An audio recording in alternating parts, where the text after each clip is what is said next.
Hello and welcome everyone, it's Vishal and in today's video we are going to solve another interesting LeetCode problem which is single element in a sorted array.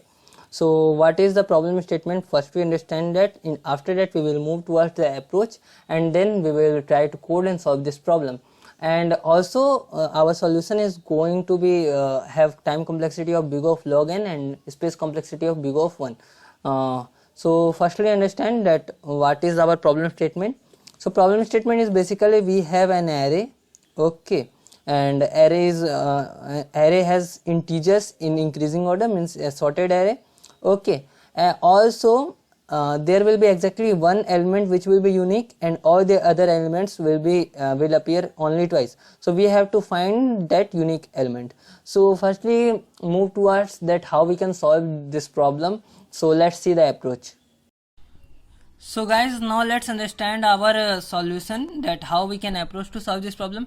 So what are some conditions that we have to keep in mind before solving this problem? The first condition which is given, that there are exactly one element which has no duplicates inside the array. All the other elements are present exactly twice. Okay, so all the elements before this elements are present exactly twice and all the elements after this element are present exactly twice. So this is the basic condition which is mentioned in the problem. So how we can approach to solve this problem? So as it is given as all the elements except the unique element is present exactly twice, it means that this element is going to be present only at even indexes, okay,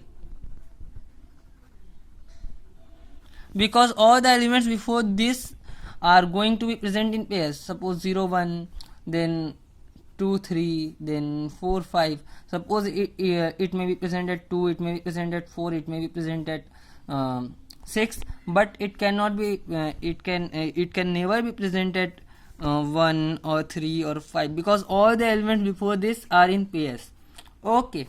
So now what we are going to do, we are going to divide the indexes into two parts. Firstly even index and second is odd index. And now let's try to understand our logic.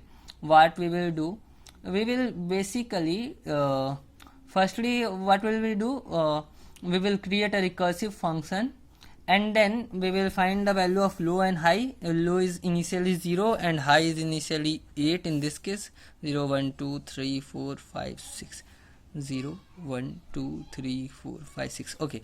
So here high is 6, not 8, okay.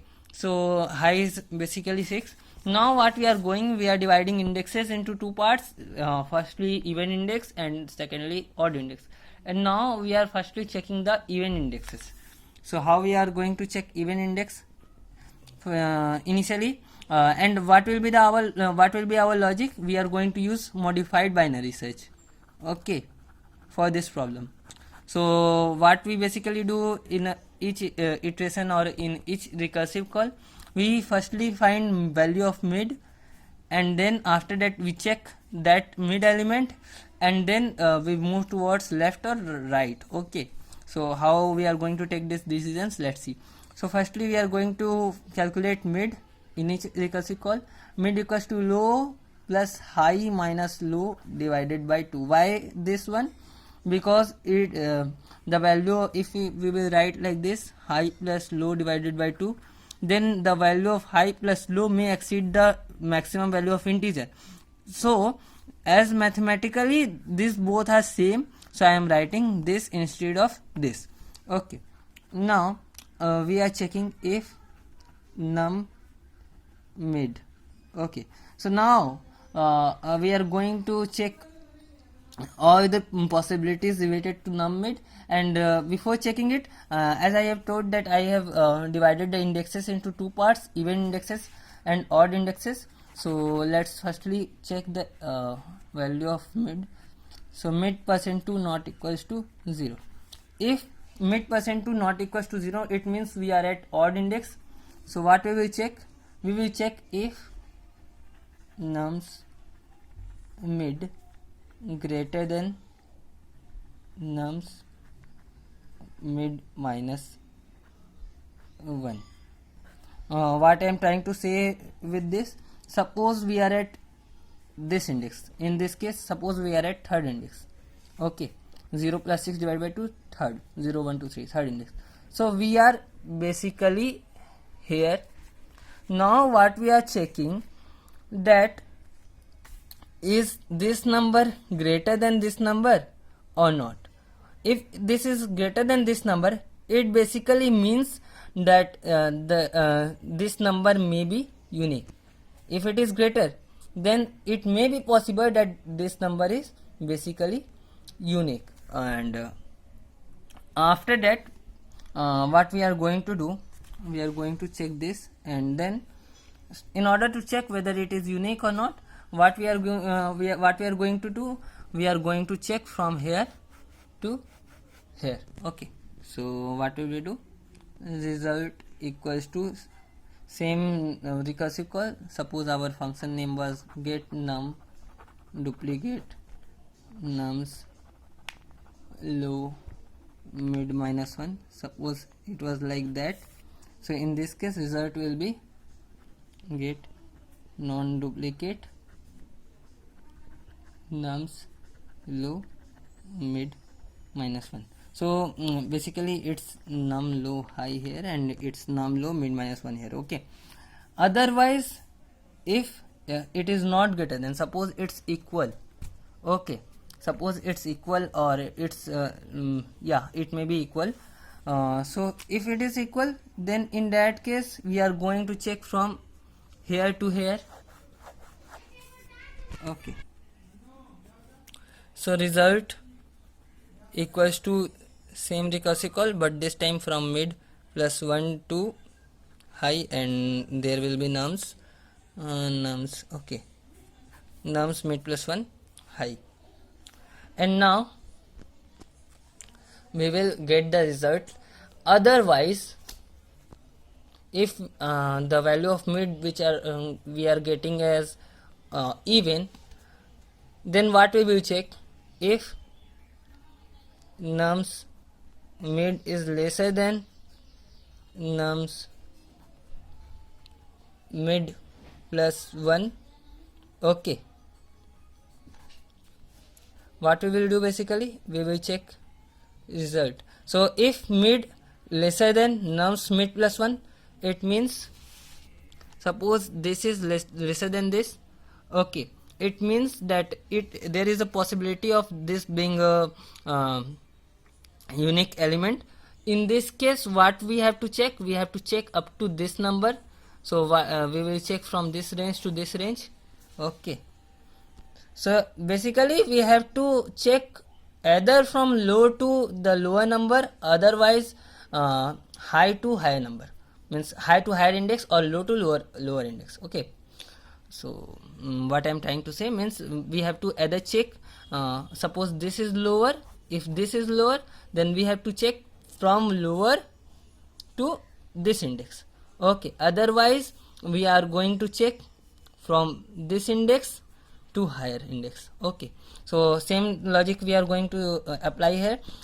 So if this number is lower, then what we are going to check? Same recursive call, and we are going to check from lower to this index. Otherwise we are going to check from higher to high index.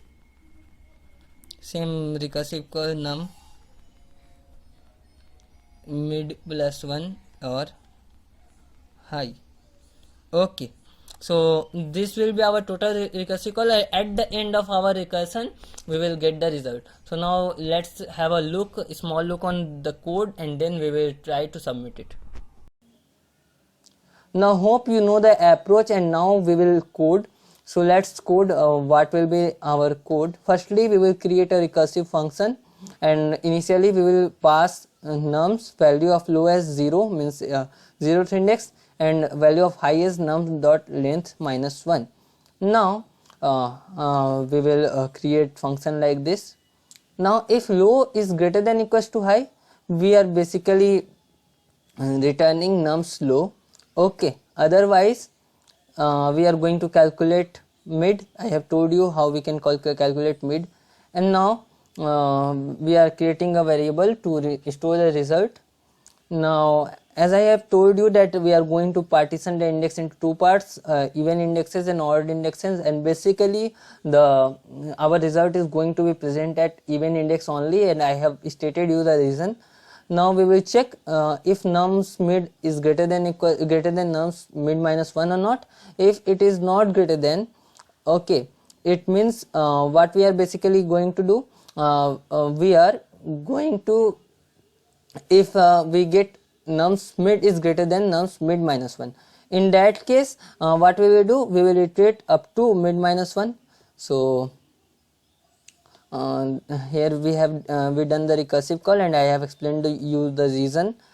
Otherwise we are going to from higher index to the index of mid to higher index. Okay, so from mid plus 1 to higher index. Otherwise if our value of index is not even, value of index is even, it means we will check mid less than nums mid less than nums mid plus 1 or not. If it is less than nums mid, in that case we will check up to mid whether it is actually our value or not, it is actually our unique element or not. Otherwise we are going from higher index, mid plus 1 to the higher index, and then we are going to find our unique element from that range. Okay, and at the end of iteration we will get the result, and what will be the result? Let's run the code and see. So we are getting a right answer here, and now we will submit this code. So it is accepted, and let's see what will be our complexity. So our solution is better than 100% of the Java submissions. So guys, this was the basic solution for this problem. It may be possible that I am not able to make you understand that how the algorithm is working. So if you are getting any doubt related to how it is working, please let me know in the comment section, because I am new in making videos like programming, related to programming, and also I don't have the board or something digital blackboard like thing. I don't have those things. That's why it may be possible that I miss out some points. So please let me know in the comment section so that I can explain you and you can solve the problem in a better way. And hope you like this video. If you like this video, please do subscribe to my channel. Please subscribe to my channel, because if you will subscribe to my channel, I will upload the daily video, and it also gives me motivation to make more videos. So thanks for watching. Bye, take care, see you next time.